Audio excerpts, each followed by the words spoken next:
Experiencing freezes with your Rogers, likely Ignite TV or Xfinity box? You're not alone. Freezing, buffering, and unresponsive screens are common. The main causes are usually software glitches, full cache, weak signals, or outdated firmware. The good news is that most freezes can be fixed quickly. First, let's try clearing the cache.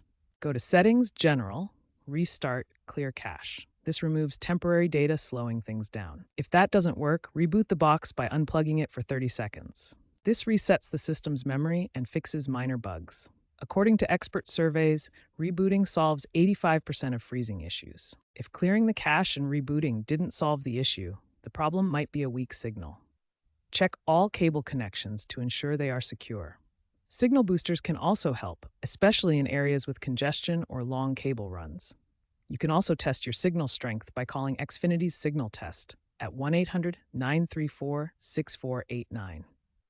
Looking ahead, newer boxes are integrating AI to automatically diagnose and fix freezes. Trends also show a shift to cloud-based streaming, which should minimize local cache problems. However, strong signals will still be needed. If basic steps don't work, consider contacting Rogers or Xfinity for a hardware replacement, especially if you're in a rural area.